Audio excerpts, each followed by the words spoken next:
Welcome to true IAS and PCS. हम लोगों ने फंडामेंटल राइट्स की डिस्कशन को कंप्लीट कर लिया है और अब यहाँ से जो भी टॉपिक्स आएंगे जनरली वो मेंस ओरिएंटेड टॉपिक्स होंगे। उसके अंदर से अगर पेरेंट्स ओरिएंटेड कोई क्वेश्चन बन सकता है तो हम उसको देख लेंगे एक बारी। लेकिन अब फंडामेंटल राइट्स के चैप्टर में जो भी डिस्कशंस हमारी बाकी रह गई हैं they will be with respect to mains only. ठीक है, मेंस ओरिएंटेड डिस्कशंस ही होंगी। सबसे पहला टॉपिक हम डिस्कस करते हैं इस चैप्टर के अंदर मिसली। इसको मैं कहता हूँ जब ये चैप्टर खत्म हो जाता है, अब जो टॉपिक्स आते हैं अब मैं इनको कहता हूँ कि miscellaneous topics regarding fundamental rights. तो सबसे पहला जो हमारा मिसलेनियस टॉपिक है वो है राइट टू प्रॉपर्टी। शुरू में हमारे जो 7 मौलिक अधिकार थे उनमें से एक था। जब इसको हटा दिया गया 1978 में थ्रू 44th अमेंडमेंट एक्ट जनता पार्टी के द्वारा, तब से ये लीगल राइट बन गया। तो अभी इसकी प्रेजेंट पोजीशन है क्या, अब राइट टू प्रॉपर्टी जो है वो नागरिक कैसे एंजॉय कर पाते हैं, इस चीज़ को समझते हैं। ओरिजिनली जैसा कि मैं आपको बता रहा था, राइट टू प्रॉपर्टी जो है वो उन अधिकारों में से, उन मौलिक अधिकारों में से एक मौलिक अधिकार था विच कॉन्स्टिट्यूटेड आवर फंडामेंटल राइट्स। और ऐसे 7 फंडामेंटल राइट्स हैं जो कि हमारे कॉन्स्टिट्यूशन के पार्ट 3 में गिवन थे। उसमें से राइट टू प्रॉपर्टी को हटा दिया गया। ठीक है, इट वॉज, हाँ, ये इसके बारे में बात कहाँ होती थी, article 19 clause 1 sub clause F and article 31। Proper तरीके से आर्टिकल 31 का ये पार्ट था।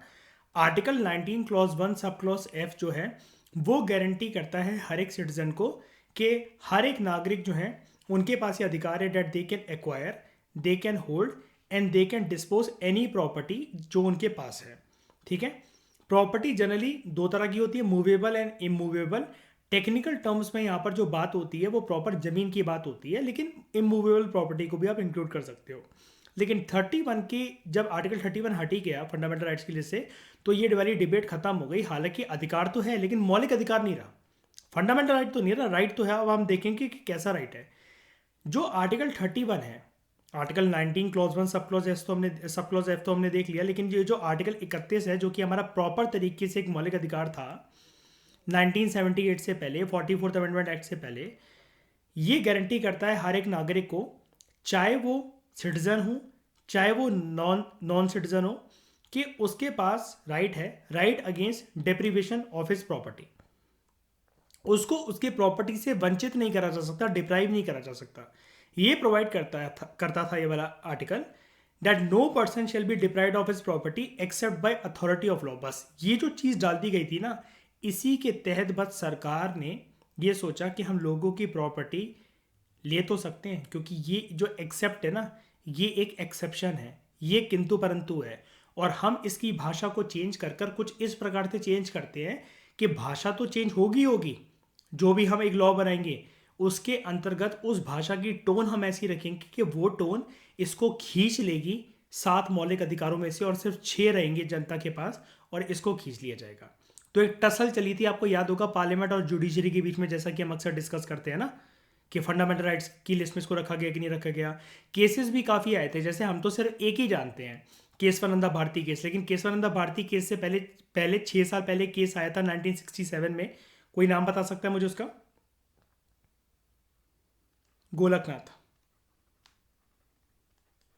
गोलकनाथ केस ये आया था वर्सेस स्टेट ऑफ पंजाब 1967 के अंदर। फिर आता है Kesavananda Bharati case versus state of Kerala 1973। ठीक है, इट एम्पावर्ड द स्टेट, इसने स्टेट को एम्पावर करा था, स्टेट मतलब नेशन स्टेट की यहाँ पर बात हो रही है, टू एक्वायर या requisition the property of a person on 2 condition. किसी भी पर्सन की प्रॉपर्टी से आप उसको वंचित कर सकते हो, उसकी प्रॉपर्टी एक्वायर कर सकते हो, 2 कंडीशंस उसके लिए होनी चाहिए। आप ये प्रूव कर दो कि ये जो प्रॉपर्टी आपकी ली जा रही है पब्लिक पर्पस की ली जा रही है, वहाँ से रेलवे ट्रैक निकालना मस्ट है, मेट्रो बनाना मस्ट है, ये फ्लाईओवर निकलना मस्ट है। दूसरा, आपने ये पब्लिक पर्पस तो कर दिया, लेकिन इससे पर्सन का क्या लेना देना? हमारी प्रॉपर्टी को ऐसे चीज़ तो हम कहें भाई मैं जनता की भलाई करने थोड़ी ना निकला हुआ हूँ, मेरी प्रॉपर्टी क्यों 200 करोड़ की देश की आबादी है उनकी छीनो, मुझे नहीं करनी जनता की भलाई, मत बनाओ फ्लाईओवर, मेरे से पूछ कर बना रहे हो क्या? लेकिन दूसरी कंडीशन जो है वो ज़्यादा इंपॉर्टेंट है, it should provide for the payment of compensation and amount to the owner. ये मिलनी चाहिए। ठीक है, जब से हमारा कॉन्स्टिट्यूशन जो है वो लागू हुआ है, तो राइट टू प्रॉपर्टी जो एज अ फंडामेंटल राइट है सबसे ज़्यादा कंट्रोवर्शियल रहा है सारे मौलिक अधिकारों में से। ये वाला अधिकार जो रहा है वो कंट्रोवर्शियल रहा है। इसकी वजह से जैसा कि मैंने आपको बोला, पार्लियामेंट और जुडिशरी के बीच में हमें काफ़ी सारी कन्फ्रंटेशन भी देखने को मिली थी late 1960s and early 1970s की डिकेड से ही। ठीक है, इसी कंट्रोवर्सी की वजह से और टसल की वजह से जो कि सुप्रीम कोर्ट और पार्लियामेंट के बीच में हमें देखने को मिलती है, बड़े सारे कॉन्स्टिट्यूशनल अमेंडमेंट्स आए। ठीक है, संवैधानिक संशोधन आए, जैसे पहला संशोधन, पहला amendment 4th, 7th, 25th, 30th, 39th, 40th and 42nd। ये हम सारे के सारे देख चुके हैं इनिशियल लेक्चर्स के अंदर। आप भी इनको एक बार देखना, मैंने सारे के सारे पढ़वाए थे। मयूर याद है ना, इनिशियल चैप्टर्स के अंदर एक ही बार मैंने दिखा दिए थे, मैंने फिर बोला था बार बार नहीं देखेंगे हम इनको। ठीक है, through these amendments article 31A, article 31B और आर्टिकल 31C ऐड करे गए थे और इनको टाइम टू टाइम मॉडिफाई भी करा गया है ताकि सुप्रीम कोर्ट की जजमेंट का जो भी अफेक्ट है ना, इन अमेंडमेंट्स को नलीफाई करने के लिए, नल एंड वॉइड डिक्लेयर करने के लिए, उस सुप्रीम कोर्ट की जजमेंट और उनके इंटेंशन के पार्लियामेंट जो भी लॉ लेकर आता था ना 1970s के टाइम पर, तो सुप्रीम कोर्ट उसे नल एंड वॉइड डिक्लेयर कर देता था। तो ये आर्टिकल्स सरकार लेकर आई, इंदिरा गांधी की सरकार, article 31A, 31B and 31C, ताकि इन लॉज को प्रोटेक्ट करा जा सके कि ये फंडामेंटल राइट्स को अगर ब्रीच भी करे ना, अगर उसको कॉन्ट्रोवीन भी करे ना, अगर फंडामेंटल राइट्स का उल्लंघन भी हो रहा है ना, तो इनको किसी कोर्ट ऑफ लॉ में हिंदुस्तान में चैलेंज ना करा जा सके। ज़्यादातर जो लिटिगेशंस जो गई कोर्ट के अंदर, वो एक ही मुद्दे के इर्द गिर्द सेंटर्ड थी। क्या थी? कि स्टेट की ऑब्लिगेशन होनी ही होनी चाहिए कि अगर वो किसी भी पर्सन की प्राइवेट प्रॉपर्टी को छीनते हैं तो पर्सन को कंपनसेशन 100% मिलनी ही मिलनी चाहिए, इसमें कोई किंतु परंतु नहीं होना चाहिए। तो हुआ क्या, 44th अमेंडमेंट एक्ट जो 1978 का आता है, इसने राइट टू प्रॉपर्टी को फंडामेंटल राइट्स की लिस्ट से, ठीक है, अबॉलिश कर दिया। Article 19 clause 1 sub clause F को रिपील कर और आर्टिकल 31 को भी निकाल दिया गया from part 3 of the constitution. Instead जब इसको निकाला गया तो कुछ चीज़ इसके रिप्लेसमेंट में डाली गई होगी। तो जो एक्ट है, it inserted a new article जो कि था आर्टिकल 300A, और इसको डाला गया पार्ट 12 के अंदर, और यहां पर इसको नाम दिया गया राइट टू प्रॉपर्टी। क्या बोला गया इसके अंदर आर्टिकल 300A अंडर पार्ट 12 के अंदर? No person shall be deprived of his property except by the authority of law. अब इसको मौलिक अधिकार से निकालकर यहां पर ये चीज डाल दी गई, सेम टोन, सेम लैंग्वेज, सारी चीजें। तो राइट टू प्रॉपर्टी है वो यहां पर जब डाल दिया गया सेम लैंग्वेज, और उससे फिर यार ये इधर से पार्ट 3 से उठाकर पार्ट 12 में जो पटका गया, आर्टिकल 31 से 300A बना दिया गया, लैंग्वेज तो सेम है, तो इधर से उधर उठाकर इसको पटका जा रहा है, एक कमरे से दूसरे कमरे में शिफ्ट करा जा रहा है। तो इससे क्या हो गया? इससे ये हो गया कि अब ये मौलिक अधिकार ना रहकर अब ये लीगल राइट बन गया, या आप इसको कॉन्स्टिट्यूशनल राइट भी कह सकते हो। लेकिन अब ये किसी भी प्रकार से it no longer remained a fundamental right, और इसको ऐसा भी माना गया कि फंडामेंटल राइट सारे के सारे बेसिक स्ट्रक्चर का पार्ट होते हैं। जब इसको वहाँ से खींच ही लिया गया है तो ये बेसिक स्ट्रक्चर का पार्ट नहीं है, जैसा कि ये डिबेट उठी थी केशवानंदा भारती केस में और गोलकनाथ केस में। राइट टू प्रॉपर्टी जो अब एक लीगल राइट है, वो फंडामेंटल राइट जब हुआ करता था, अब उसकी मर्यादा और उसकी पावर और उसकी जो इज्जत है ना, अब वो कैसे बदल गई है, इसके इम्प्लीकेशंस क्या हैं, इसको जानते हैं। कि जब ये मौलिक अधिकार हुआ करता था, वहाँ की जर्नी से लेकर इसका कॉन्स्टिट्यूशनल या लीगल राइट बनना, इसके इम्प्लीकेशंस क्या हैं, इसके परिणाम क्या देखने को मिलते हैं। अब ये है, अब इसको रेगुलेट करा जा सकता है। रेगुलेट इस वजह से करा जा सकता है कि पहले तो इसको छूने की बात भी नहीं कोई कर सकता था, बिकॉज ये बेसिक स्ट्रक्चर का पार्ट था। लेकिन अब इसको रेगुलेट करा जा सकता है, ये इंटेंसिटी में कम करा जा सकता है, पर्सन को इससे वंचित करा जा सकता है, ये मॉडिफाई करा जा सकता है। और इसके लिए अब क्योंकि ये ऑर्डिनरी लॉ का पार्ट बन चुका है, ऑर्डिनरी लॉ का पार्ट है पार्लियामेंट के द्वारा, जब इसको यहाँ पर डाल दिया गया, तो इसके लिए स्पेशल तरीके से कोई constitutional amendment like 44th amendment of 1978 लाने की बार बार जरूरत नहीं है। ऐसा अगर ये चीज़ अभी भी होती ना, तो दिल्ली या कहीं पर भी आजकल जो मेट्रोस का जो प्लान आया था या जो आ रहा है, ये इंप्लीमेंट नहीं हो पाता। क्योंकि हर कोई पर्सन जो है, आप बताओ अगर मयूर, अगर ये कंटिन्यू रहता right to property as a fundamental right, Delhi में कभी मेट्रो आ पाती है ना? सारे सुप्रीम कोर्ट में होते हैं, मेट्रो नहीं आ पाती, लेकिन कैसे भी करके, है ना, ये चीज़ है। उसके बाद या कोई भी प्रोजेक्ट इंप्लीमेंट हो पाता, मतलब अर्पित इंफ्रास्ट्रक्चर प्रोजेक्ट्स हम सोच भी सकते थे कि मतलब भारत इतनी तेजी से आगे बढ़ रहा होता, बताओ? नहीं, है ना? उसके बाद लेकिन ऑब्वियस ही बात है, हर चीज़ के किंतु परंतु होते हैं, nothing exist in totally white और totally black, everything is in grey. अगर यहाँ पर अच्छी बात है तो बुरी बात ये भी है परेशानी है ना, कि जो न्यूज़पेपर के अंदर रिपोर्ट्स आती हैं कि ट्राइबल लैंड्स को फोर्सफुली ऑक्यूपाई कर लिया गया, क्योंकि मूर्ख समझती ना सरकार ट्राइबल्स को कि वो कोर्ट जाकर जाते ही नहीं है पावर को वगैरह अपनी, तो वो क्या ही कर लेंगे, सालों तक लफाफा लिटिगेशन चलती रहेगी। और फिर देखो हम ये बोलते हैं कि कोर्ट चले जाओ, लेकिन अर्पित एक बात बताओ, ट्राइबल्स तो कुछ कुछ हमारे देश के अंदर ऐसे हैं जिन्होंने पैसा नहीं देखा, तो वो कोर्ट कैसे चले जाएंगे, कौन उनका केस लेगा, ये बोलना बहुत आसान है। गिने चुने अगर कुछ लोग कोर्ट चले गए, सुप्रीम कोर्ट को उनको इंसाफ मिल गया, हम लेकिन मयूर ये कतई नहीं कह सकते आज के भारत को देखते हुए कि 200 करोड़ की आबादी के लिए सबके लिए आसान है कि वो कोर्ट जाकर मतलब इंसाफ मांग कर आ जाए, बताओ? पढ़े लिखे लोग, हम लोग यूपीएससी की तैयारी कर रहे हैं, लेकिन अगर मैं आप लोगों से प्रॉपर प्रोसीजर पूछूं ना कि एक पीआईएल कैसे फाइल करी जाती है, आई कैन गारंटी आप में से किसी को नहीं पता कि पीआईएल फिर कैसे फाइल करी जाती है। प्रॉपर इसका होगा क्या कि अगर आपको कल सुबह कोर्ट जाना है तो आप करोगे क्या पीएल फाइल करने के लिए, किससे मिलोगे, क्या होगा, कैसा क्या होगा प्रोसीजर? आप पता क्या कहोगे? आप कहोगे वकील बता देगा। इतनी ही नॉलेज है बस हमारे देश में लोगों को, बताओ मयूर सही क्या गलत? हम किसी वकील से मिलेंगे, वकील बता देगा, हमारा काम नहीं है ना? ये चीज़ है। तो it protects private property against executive action. अब प्राइवेट प्रॉपर्टी जो है वो ये भी है, इससे एक अच्छी चीज़ ये हो गई है कि सरकार ज़बरदस्ती कब्जा नहीं कर सकती है, ठीक है? लेकिन अगर पार्लियामेंट फिर से कोई एक कानून ले आए कि जिसमें ये बोला जाए कि हिंदुस्तानी के सारे घर जो हैं 10-10 गज जो है वो पीछे करे जाएं, कुछ भी ऐसा करा जाए, कोई भी प्रोजेक्ट आ रहा है, तो लेजिस्लेटिव एक्शन से आप नहीं बच सकते, एग्जीक्यूटिव एक्शन से बच सकते हो कि सरकार ज़बरदस्ती कब्जा नहीं करेगी, ठीक है? इन केस ऑफ वॉल्यूशन, अगर अब तो इलीगल राइट है तो क्या ये वॉलेट हो सकता है? अगर इनका वॉल्यूशन हुआ तो एग्रीव्ड पार्टी बस ये चीज़ है कि अब वो डायरेक्टली सुप्रीम कोर्ट नहीं जा सकते, नॉर्मल कोर्ट जाओ, कोई बात नहीं, प्रॉपर्टी वगैरह को लेकर डिस्प्यूट आपको पता ही है, केसेस अटके रहते हैं। पहले आप डायरेक्टली सुप्रीम कोर्ट जा सकते थे और आपके पास राइट टू कॉन्स्टिट्यूशनल रेमेडीज था अंडर आर्टिकल 32। अब ये चीज़ नहीं है, क्योंकि अब ये फंडामेंटल राइट नहीं है और basic structure of the constitution का पार्ट नहीं है, ठीक है? लेकिन पर्सन अगर चाहे तो वो हाई कोर्ट जरूर जा सकता है अंडर आर्टिकल 226। ये चीज़ इंपॉर्टेंट है, this line is extremely important. High court आप जा सकते हो। उसके बाद no guaranteed right to compensation in case of acquisition और requisition of the private property by the state. ये एक गलत चीज़ है, बस कंपनसेशन मिलेगी लेकिन गारंटीड मान लो जितनी होनी चाहिए। हालांकि इसका देखो, ये लाइन लिख देने का मतलब अपसेट होना नहीं होता।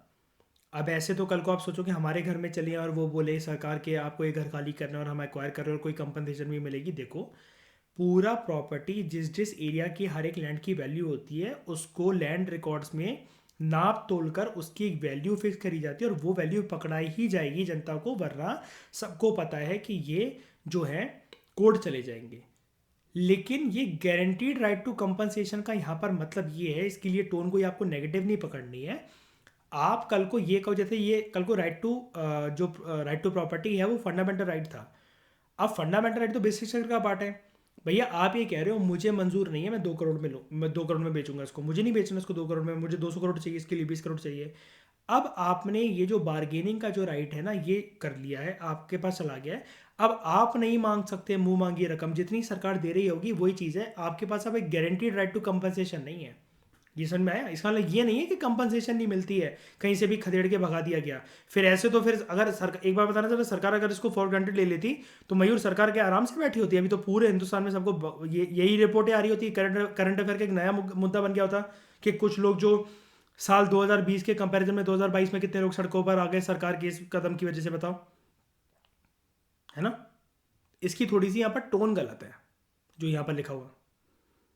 हाँ, ठीक है, क्योंकि आप अब मतलब यहाँ पर ये कुल मिलाकर बात ये इसकी चाइनीज की टोन को गलत मत ले जाना। मतलब मुंह खोलकर पर्सन अब रकम नहीं मांग सकता, बात ये, ठीक है? उसके बाद दो फंडामेंटल राइट टू प्रॉपर्टी जो कि पार्ट 3 के अंदर है, इसको एबॉलिश कर दिया गया है, लेकिन पार्ट 3 स्टिल कैरीज 2 प्रोविजन जो कि एक गारंटीड राइट टू कंपनसेशन दे देता है हमें फिर भी। देखो, ये लीगल राइट जो बन गया ना राइट टू प्रॉपर्टी, इसके अंतर्गत तो ये वाला जो टोन है ना ये नेगेटिव ही है भाई। स्टेट को तो अगर ये हवा लग जाती ना तो हर कोई हिंदुस्तानी अभी घर के बाहर रोड पे ही नजर आता और वो प्रॉपर्टी बनाने का कोई सोचते नहीं कभी भी हिंदुस्तान में। लेकिन मौलिक अधिकारों के अंदर आज भी ऐसे दो प्रोविजन हैं दोस्तों जो कि गारंटीड राइट टू कंपनसेशन देते हैं कि अगर उनकी प्रॉपर्टी एक्वायर हो गई या छीन ली गई है प्राइवेट प्रॉपर्टी स्टेट के द्वारा, तो आपके पास दो केसेस, दो सर्कमस्टांसेस ऐसे होते हैं जहां पर आपको कंपनसेशन मिलेगी ही मिलेगी। कब? जब स्टेट एक्वायर करे आपकी प्रॉपर्टी को एक्वायर करे किसकी? अगर आपकी जो प्रॉपर्टी है it has the status of minority educational institution, यहां पर तो देने ही पड़ेगा आपको। आप बेचने को तैयार नहीं हो भाई, एजुकेशन इंस्टीट्यूशन चल रहा है, नहीं भाई मेरे को नहीं बेचना। यहां पर आपके पास है अच्छी खासी बार्गेनिंग पावर और कंपनसेशन मांगने की दम रखते हो आप, मतलब कट टू कट बात करोगे आप चेहरे से चेहरा मिलाकर। दूसरा, when state acquires a land held by a person under his personal cultivation, जिसमें खुद वो खेती बाड़ी कर रहा है, ठीक है, उसकी निगरानी के अंदर है। जरूरी नहीं खेती बाड़ी हो, पर्सनल कल्टीवेशन मतलब ये नहीं होता कि यहाँ पर सिर्फ कल्टीवेशन क्रॉप्स की बात हो रही है, वो उसकी निगरानी के अंदर हो, पर्सन वहाँ पर खुद रह रहा है और उससे ज़मीन से कोई उसको रेवेन्यू प्राप्त हो रहा है, कोई आमदनी प्राप्त हो रही है जो कि वाइट कॉलर है बिजनेस, वो धांधलेबाजी या दो नंबर का पैसा नहीं आ रहा उस ज़मीन से। And the land is with in the statutory ceiling limits, ये वाला राइट हमें काफ़ी कुछ दे देता है। मतलब ये कहने का मतलब, इस लाइन का पूरा मतलब पता है क्या है मयूर? जिसका घर प्रॉपर लॉ एंड ऑर्डर के हिसाब से बन रखा है, उसने ना बालकनी आगे बढ़ाई है, ना छत आगे बढ़ाई है, ना कुछ आगे है, ना कमरा आगे पीछे है, जितने गज एलोकेटेड है, जितने की रजिस्ट्री है पूरी की पूरी उसी के अंतर्गत बना रखा है, ये है इसका मतलब। और ये वाला राइट बचा लेता है लोगों को। सिर्फ आर्टिकल 31A के पास ये वाली पावर है।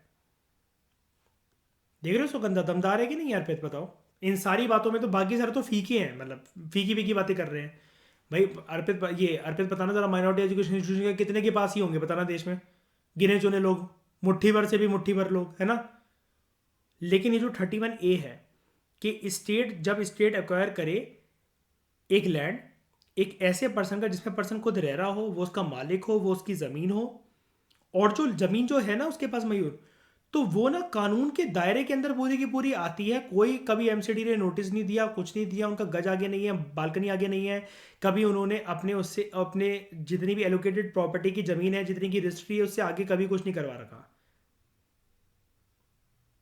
और कभी कोई नोटिस नहीं मिल रखा है इस चीज़ के लिए। ये जो फर्स्ट प्रोविजन है, इसको जब खींचा गया था ना राइट टू प्रॉपर्टी को 44th अमेंडमेंट एक्ट से, तो ये तोहफा भी डाल दिया गया था। और जो सेकंड प्रोविजन है इसको तो, क्योंकि ये मौलिक अधिकार ऑलरेडी, मतलब ये पहले था जब ये राइट टू प्रॉपर्टी चलता था, तो ये 17th अमेंडमेंट एक्ट से ऐड कर दिया गया था 1964 में ही। 31 को खींच लिया गया था, लेकिन 31A को नहीं खींचा गया था, क्योंकि ये देखा गया था कि अगर ये नहीं होगा ना तो इसको खींचने की कोई तुक ही नहीं बनती थी अर्पित। यार सबको पता था बेवकूफ़ी है, ऐसा कभी हो ही नहीं सकता। फिर पर्सन कोई सुप्रीम कोर्ट या हाई कोर्ट जाएगा ही नहीं फिर, या कोई भी कोर्ट नहीं जाएगा, कोर्ट में और केसेस चलते रहेंगे बेफालतू के अंदर। और फिर वैसे ही एक टसल चल रही थी पार्लियामेंट और सुप्रीम कोर्ट के बीच में, है ना, तो नल एंड वॉइड हो जाता फिर बेफालतू के अंदर। फर्दर आर्टिकल 31A, 31B और 31 जो C है ना, they have been treated as exceptions to fundamental right. ये फंडामेंटल राइट से अलग है, इनको एक एक्सेप्शन के तौर पर मतलब इनका स्टेटस मेंटेन करा गया है। अब ये जो एक्सेप्शंस हैं ना फंडामेंटल राइट के, आर्टिकल 31A, 31B और 31C, ये मेंस का एक इंपॉर्टेंट एस्पेक्ट है। लेकिन यूपीएससी ने इसी के तहत 2018 में प्रीलिम्स के अंदर क्वेश्चन डाल दिया था। इसलिए मैं आपसे कहता था जनरली ये टॉपिक मेंस ओरिएंटेड है, लेकिन प्रीलिम्स में आपको इसके ऊपर क्वेश्चन देखने को मिल सकते हैं कि फंडामेंटल राइट्स में एक्सेप्शंस क्या हैं, क्या किंतु परंतु हैं। इसको हम देखेंगे नेक्स्ट लेक्चर के अंदर। इस डिस्कशन में दोस्तों फिलहाल इतना ही। Thank you very much for discussion.